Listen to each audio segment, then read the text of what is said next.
The battle for at-home VR started with the Oculus Rift and HTC Vive, but now things are getting a little complicated. The Oculus Quest proved that standalone VR is possible, and Valve is pushing the limits of high-end VR with the Index. Now here comes the Vive Cosmos, HTC's first true successor to the Vive and the business-focused Vive Pro.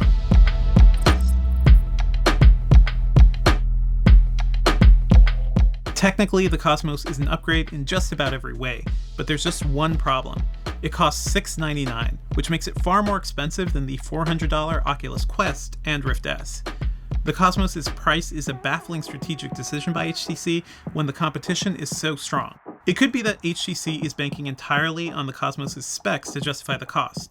It features a 2880 by 1700 pixel resolution across both eyes, which is slightly better than the Rift S and a big step beyond the original Vive's 2160 by 1200 resolution.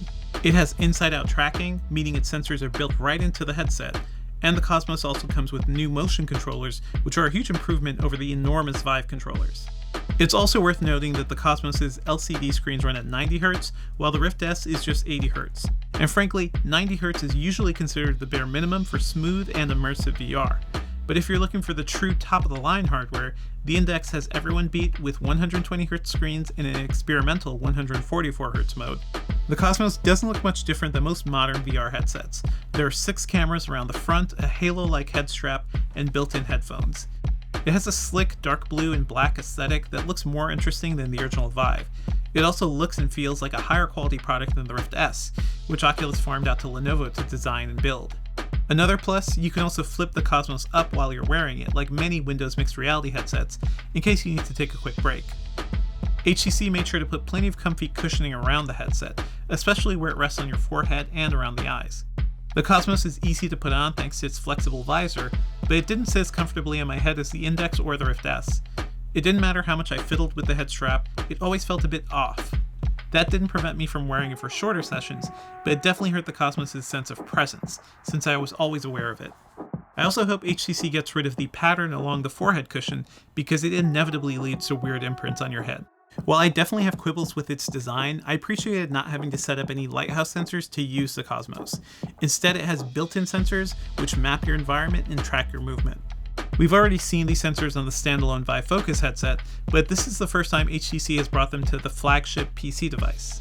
It's a smart move since it means you can easily pick up the Cosmos and bring it somewhere else without having to worry about installing sensors. Still, it's clear that HTC has to optimize the Cosmos' built-in sensors.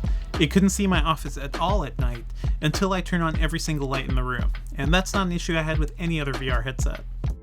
Setting up the Cosmos involves plugging its breakout box into a USB 3.0 port, DisplayPort, and power. Then you just need to connect the headset to the front port. As with every other high-end headset, you'll have to live with a long cable as you dive into VR. I didn't find it unbearable, but you can also attach the $300 Vive wireless adapter for a bit more freedom. HTC also created a software suite to guide you through the installation, instead of relying entirely on the Steam VR setup.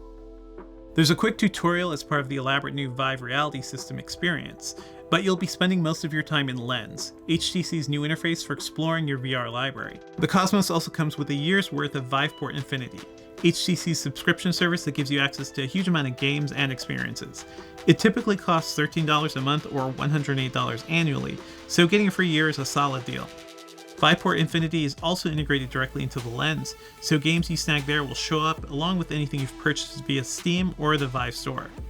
It makes sense for HTC to try and offer a more customized experience for Vive users, but the Lens app still feels a bit half-baked.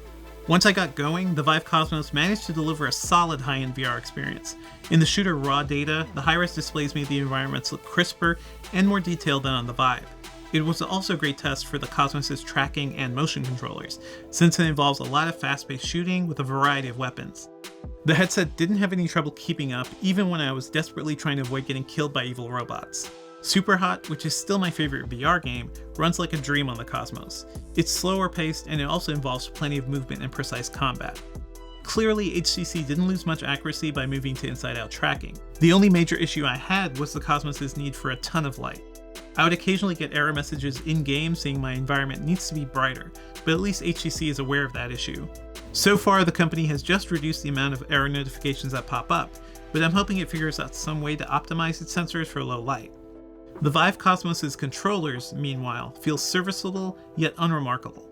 You'll notice they look a lot like the Oculus Touch controllers, with contoured handles, analog sticks, and gamepad-like buttons. There are 2 trigger buttons at the top, as well as a grip button. That might sound like an improvement, but at this point Oculus is on its 2nd generation controllers, and Valve is already exploring completely new VR interaction methods with its finger tracking controllers. HTC just seems to be playing catch-up. The controllers work fine, but everything about them feels a step behind the competition. It was also annoying to hold them for so long since they're so big. That's another area where the Index beats out the Cosmos since its controllers are physically strapped to your hands. Holding them is literally effortless. Valve's headset also offers superior audio with its near-field speakers. The Cosmos' headphones sound fine, but I had a lot of trouble getting them to sit close to my ears. Thankfully, you can easily remove them if you'd rather use your own headphones. So sure, the Vive Cosmos isn't perfect, but on the whole I think it's a solid high-end headset. That $699 price though makes it incredibly hard to recommend. While it's a better experience than the Rift S, it's not $300 better. And the Cosmos is even harder to swallow when the $400 Oculus Quest offers great standalone VR, and soon it'll even run PC VR over a cable. And if you got the money to burn, the $1,000 Valve Index is a far better play at next generation VR, even though it requires setting up sensors. If HTC had released the Cosmos a year ago, I would have sang its praises. But now that inexpensive VR is getting better and high-end VR is getting more innovative, I'm not quite sure who the Cosmos is for. Stay tuned to Engadget.com for more VR reviews and news, and if you like this video, be sure to like and subscribe.